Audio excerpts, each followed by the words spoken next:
Kendaraan merupakan salah satu penyebab kerusakan lingkungan. Mengapa begitu? Karena kendaraan konvensional yang saat ini umum digunakan masyarakat menjadi salah satu penghasil polusi udara terbesar yang dapat meningkatkan pemanasan global. Salah satu penyebab pemanasan global adalah emisi karbon dioksida yang sangat tinggi. Terdapat dua sumber utama penyebab emisi karbon dioksida secara global.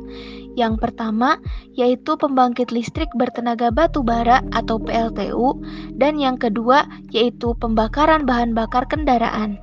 Pembakaran bahan bakar ini dihasilkan dari pembakaran bahan bakar fosil. Menurut struktur kimianya, bahan bakar yang disebut hidrokarbon terdiri atas dua rantai atom, yaitu hidrogen dan karbon, yang apabila dibakar bersama oksigen, maka akan menghasilkan karbon dioksida dan uap air. Karbon dioksida atau CO2 yang dapat menjadi salah satu penyebab gas rumah kaca, sehingga dapat meningkatkan suhu temperatur bumi atau biasa disebut pemanasan global. Jika pembakarannya tidak sempurna, maka akan dihasilkan juga karbon monoksida yang sangat beracun. Dan jika terhirup oleh tubuh, maka akan mengganggu aliran oksigen di dalam darah, sehingga kandungan oksigen di dalam tubuh akan berkurang.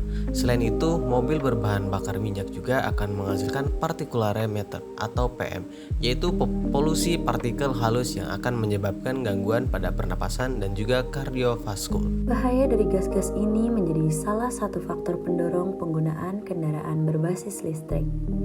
Mobil listrik dianggap lebih ramah lingkungan sebab menggunakan baterai sebagai sumber energi. Sehingga peralihan dari mobil konvensional ke mobil listrik dapat mengurangi penggunaan kendaraan berbahan bakar fosil seperti bensin atau diesel. Selain itu, mobil listrik tidak menghasilkan gas buang sehingga dapat mengurangi pemanasan global di Indonesia. Mobil listrik dipandang menjadi tujuan utama pengurangan emisi gas rumah kaca karena dapat meningkatkan efisiensi energi dan mengurangi intensitas karbon monoksida. Namun, penggunaan mobil listrik di Indonesia masih mendapati beberapa kekurangan. Salah satunya adalah pembangkit listrik di Indonesia yang masih 80% masih menggunakan energi fosil seperti batu bara. Jika listriknya diperoleh dari PLTU yang berbahan bakar batu bara, maka mobil listrik tidak dapat disebut ramah lingkungan, sebab emisi karbon dioksida pada mobil listrik menjadi lebih besar dibandingkan dengan mobil konvensional, sehingga pencemaran udara akan lebih parah dan hanya memindahkan pencemaran udara dari kota ke area di mana PLTU itu berada. Agar mobil listrik benar-benar menjadi mobil yang ramah lingkungan, maka sumber listriknya harus diproduksi dari pembangkit listrik dengan energi terbarukan seperti PLTB, PLTA, dan PLTS.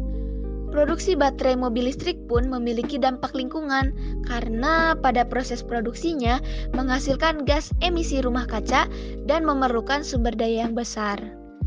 Oleh karena itu, pengembangan baterai juga lebih efisien untuk memastikan mobil listrik benar-benar aman bagi lingkungan. Katanya mobil listrik ramah lingkungan. Nyatanya mobil listrik memiliki dampak bagi lingkungan karena sumber listrik yang digunakan tidak ramah lingkungan. Contohnya seperti batu bara.